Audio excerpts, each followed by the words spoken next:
As classes return to campus here at the University of Tampa, students are excited for the change. They're ready for a new post-COVID-19 beginning. In Tampa, I'm Gabrielle Gonzalez for the USF Newsroom. All these dogs belong to the pit bull type, and they've all been rescued from neglect and abuse. Today in Tampa Bay, we're covering this heartbreaking issue as many more await to be rescued. I'm in Al Lopez Park, where months ago Cubans rallied for their home country's freedom. Although they're still waiting for effective political action, they hope the rallies are the start of something bigger. In Tampa, I'm Gabrielle Gonzalez for the USF Newsroom. We all know two things about college students. They're broke and they love food. USF might be pushing students to choose between finances and a quick bite to eat.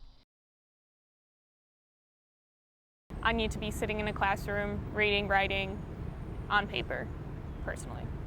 UT senior Carmela Brazale is ready to reclaim the full college experience.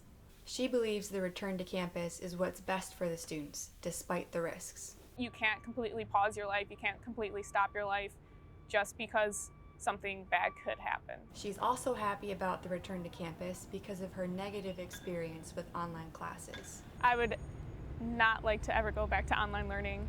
I strongly disliked it. I don't think it's a good way for students to learn. Maybe some people can learn that way. Personally, I could not. Although back on campus, the school still requires masks to be worn indoors. However, there are no social distancing rules, and students walk around freely in close groups. UT freshman August Ford believes the balance is perfect.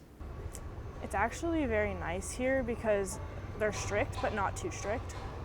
Like, they don't really require social distancing. You just have to wear a mask when you go inside, and for your classes you have to wear a mask, and honestly that's fine with me, just as long as I'm on campus, because I like learning in a classroom. I like being able to see my friends on campus and walk around and see things like that.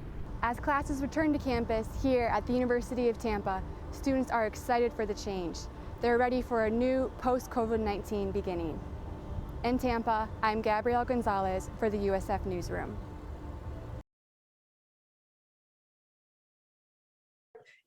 We're with you. If you're walking over there, we're walking with you. When Cuba took to the streets to protest the communist regime, thousands of Tampa's Cubans marched in solidarity with them. Esther Oziel has fostered 11 pit bull type dogs through Passion for Pits Rescue and adopted 2, Dixie and Autumn. Learning about how they're the top breed in all shelters. They're the #1 to go in kill shelters. They're the #1 to go in high kill shelters. They're the #1 abandoned. They're the #1 misunderstood. So I felt like it wasn't just saving a life, it was also fighting for a purpose. Students and staff who go to campus have to follow strict guidelines. Social distancing signs and restricted seats are everywhere. Face masks are required at all times. I think sometimes in people's subconscious, they see a pit bull and they just kind of hesitate. Pit bull is not actually a breed. A pit bull type dog belongs to one of 4 breeds or a mix. Hopefully this creative movement in education and awareness drives positive change, because these dogs deserve it. In Tampa, I'm Gabrielle Gonzalez for the USF Newsroom.